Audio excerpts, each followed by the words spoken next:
You accepted the offer. You thought you made the right decision. The salary seemed fair. The company seemed excited to have you. Then, months later, you find out someone with similar experience is making more than you. And the worst part, it wasn't because they were better.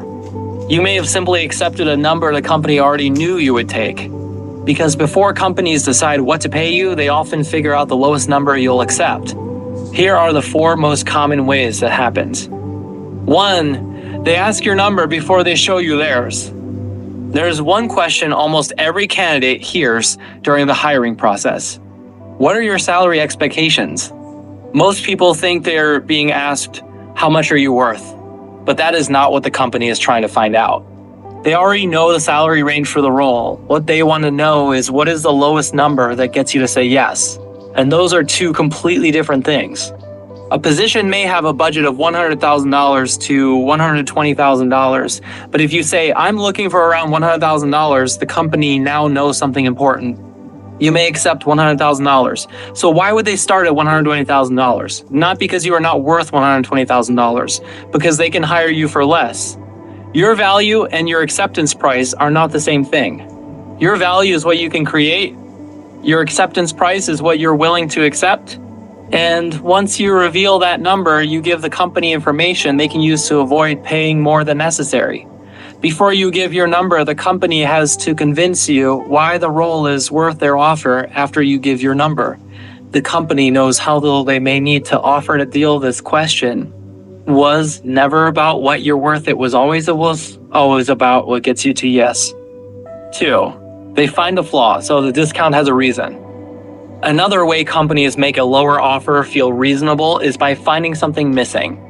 They might say, you have strong experience, but your background is not exactly what we usually look for. Or your skills are strong, but you don't have as much experience in this area. At first, these reasons sound reasonable. Maybe your school is not the strongest. Maybe you don't have the exact industry experience. Maybe your previous role is not a perfect match. But here's the part most people miss. If these differences truly meant you could not create value in this role, the company would not be making you an offer. They already decided you can do the job, you can solve the problem, you can create enough value to justify hiring you. So why are these differences suddenly important? Because the goal has changed. They're no longer deciding whether you are valuable enough to hire. They're looking for a reason to justify paying you less.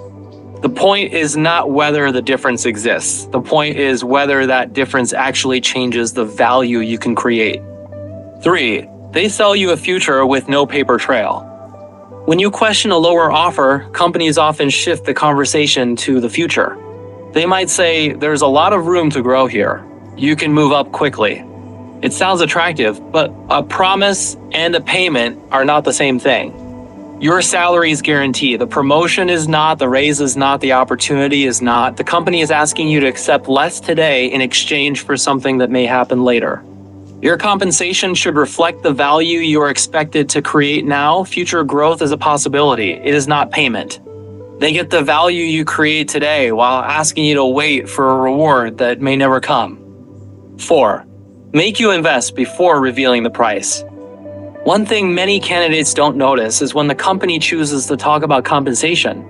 Usually the salary discussion happens at the end, after multiple interviews, after meeting the hiring manager, after talking with the team, after you have already started imagining yourself in the role. And that timing matters because companies are not only evaluating you, they're also getting you invested in the opportunity. A recruiter says, the hiring manager really liked your background. A manager tells you, you're exactly the type of person we're looking for.